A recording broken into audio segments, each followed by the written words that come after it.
चॅनलचे updates मिळवण्यासाठी कृपया @post मराठीला लाईक करा, शेअर करा आणि सबस्क्राईब करायला विसरू नका। नमस्कार, मी गौरव मानकर @पोस्ट मराठीमध्ये तुमच्या सर्वांचं मनापासून स्वागत करतो।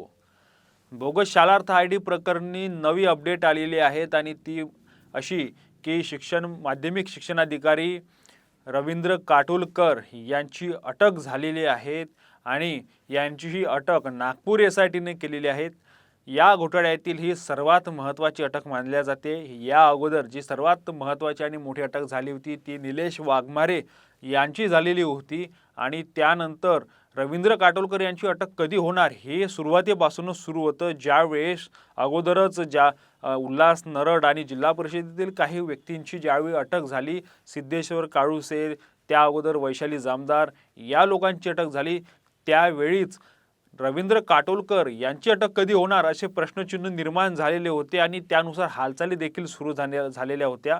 मात्र त्यांची त्यावेळीची अटक टळली होती। ती अटक का टळली होती याचं कारण वेगळं आहे। त्याचं कारण उद्याच्या एपिसोडमध्ये आपण घेऊया आणि पुढच्या व्हिडिओमध्ये त्यांची अटक मागच्या वेळी का टळली होती याचं कारण देखील सांगणार आहेत, कारण वेगवेगळ्या नवीन खुलासे समोर येत आहेत। मात्र आज नागपूर SITचे प्रमुख नित्यानंद झा यांच्या नेतृत्वामध्ये काटोलकर यांना अटक करण्यात आलेली आहे आणि त्यामुळे यांची अटक झाल्यानंतर आता पुन्हा एकदा खळबळ माजली आहे आणि यांच्या माध्यमातून आणखी काही नवीन नावं पुढे येण्याची शक्यता आहेत।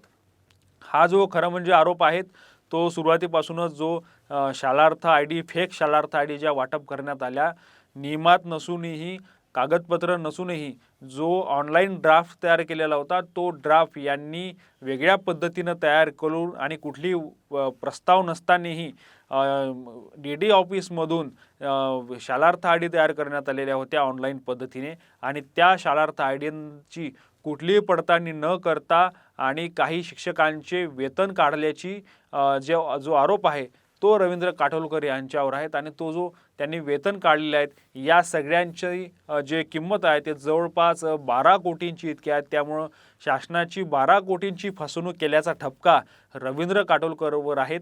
त्याच पद्धतीनं रवींद्र काटोलकर हे नागपूर जिल्हा परिषदेमध्ये 24/12/2021 ते 20/3/2022 पर्यंत शिक्षणाधिकारी होते आणि या कार्यकाळामध्येच जवळपास काही अधिकाऱ्यांचं म्हणणं असं पडलं की जवळपास 75 ते 76 आयडी देखील त्यांच्या माध्यमातून बनण्यात आल्या असं देखील म्हटलं आहे। त्यानंतर परंतु आयडी तर हे DD ऑफिसमधून बनण्यात आलेले आहेत, परंतु DD ऑफिसमध्ये जरी बनवल्या त्यानंतर जो पगार काढण्यासाठी ज्या यांच्या शिक्षणाधिकाऱ्यांच्या स्वाक्षऱ्या लागतात तर त्या ज्या स्वाक्षऱ्या आहेत त्यांना माहिती असूनही की या सर्व आयडी फेक बनलेल्या आहेत, यांची कुठलीही डॉक्युमेंट नाही, यांना कुठलाही सबळ पुरावा नाही किंवा कायदेशीर ते काम झालेलं नाहीत हे माहीत असून सुद्धा यांनी इतक्या लोकांचे पगार काढले आणि त्या पगार काढण्याच्या मस्टरवर देखील त्यांनी साईन केली। त्यांच्या माध्यमातून 12 कोटी रुपयांपर्यंतची रक्कम हे वेगवेगळ्या या बोगस शिक्षकांना त्यांच्यापर्यंत गेली आणि ह्या 12 कोटींचा शासनाला त्यांनी चुना लावला असा तो आरोप आहे। आता त्यांना अटक करण्यात आलेली आहे। 2 दिवसांची पोलीस कोठडी त्यांना मिळालेली आहे आणि या 2 दिवसांच्या पोलीस कोठडीमध्ये काय माहिती नवीन समोर येते, नवीन आणखी कोणती ठोस माहिती पुढं आल्यानंतर त्याच्यावर काय कारवाई होते हे देखील बघावं लागणार आहे। मात्र रवींद्र काटोलकर यांच्याविषयीचे बरेच किस्से आहेत, अनेक फोन देखील आम्हाला देखील आलेले आहेत की रवींद्र काटोलकर यांची अटक कधी होणार आहे, तुम्हाला काही याबाबत माहिती आहेत का? त्याच पद्धतीने रवींद्र काटोलकर यांचा कशा पद्धतीनं कारभार होता, कशा पद्धतीचा मनमानी कारभार त्यांचा शिक्षण खात्यामध्ये चालत होता याविषयीचे देखील अनेक किस्से आमच्यापर्यंत आलेले आहेत। आता ते हळूहळू आम्ही पुढं करणार आहोत। त्याच पद्धतीने रवींद्र काटोलकर यांनी कोणती माया जमवलेली आहेत, कशा पद्धतीची संपत्ती जमवलेली आहेत, वर्ध्यातील त्यांच्या बंगल्याविषयी अनेक सुरस कथा देखील सांगितल्या जातात, या कथा नेमक्या काय आहेत हे देखील बघणं महत्त्वाचं आहे। कारण ज्या पद्धतीनं यांची इन्कम, यांचा पगार आणि त्या तुलनेमध्ये यांची जमवलेली संपत्ती हे जर बघितली तर ते डोळे विस्फारणारी ती संपत्ती आहेत आणि त्याच्या माध्यमातून हे कशा पद्धतीनं भ्रष्टाचार करत होते हे देखील उघड होते। त्याच पद्धतीने या अगोदर देखील रवींद्र काटोलकर यांना चौकशीला बोलवण्यात आलेलं होतं, त्यांनी देखील अँटिसिपेटरी बेल जामीन अर्जासाठी प्रयत्न केलेले होते, मात्र पोलिसांनी त्यांना अटक केली नाहीत।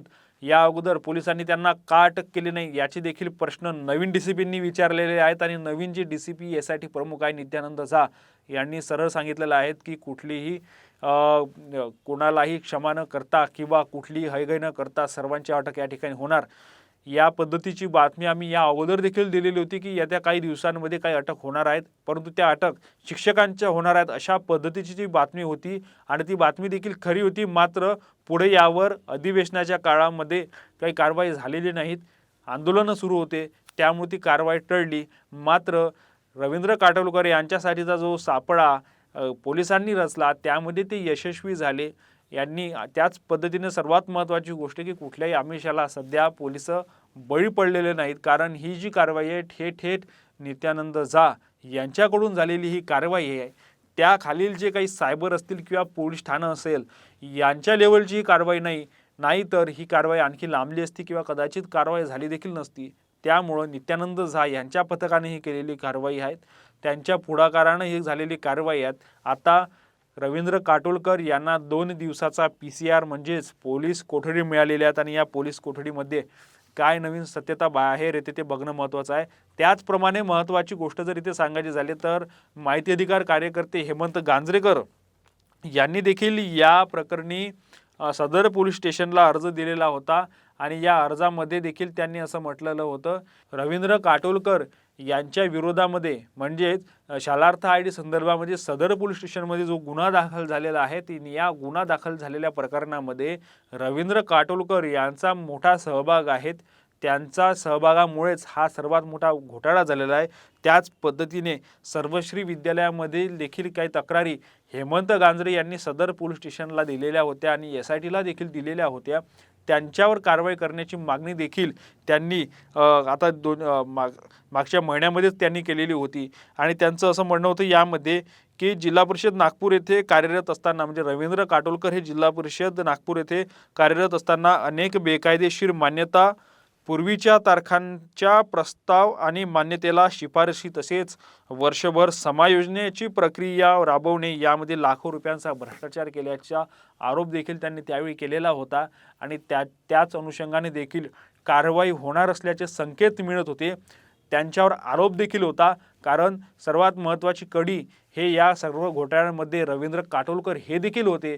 त्यामुळं त्यांच्यावर कारवाई होणं आवश्यक होतं आणि त्याच पद्धतीनं उशिरा का होईना 10 ते 11 महिन्यानंतर का होईना रवींद्र काटोलकर यांच्यावर कारवाई झालेली आहे. ही एक मोठी कारवाई मानल्या जाते त्यांच्या अटकेची. आता येणाऱ्या दिवसामध्ये त्यांच्याकडून काय काय खुलासे होते हे बघणं महत्त्वाचं ठरणार आहे. त्याच पद्धतीनं आणखी काही महत्त्वाची अटक होणार आहे का यापुढच्या काळात हे देखील बघणं महत्त्वाचं आहे. आम्ही या प्रकरणावर लक्ष ठेवून आहोत. वारंवार तुमच्यापर्यंत या संदर्भातील अपडेट्स घेऊन आम्ही तुमच्यापर्यंत येणार आहोत. बघत राहा @पोस्ट मराठी.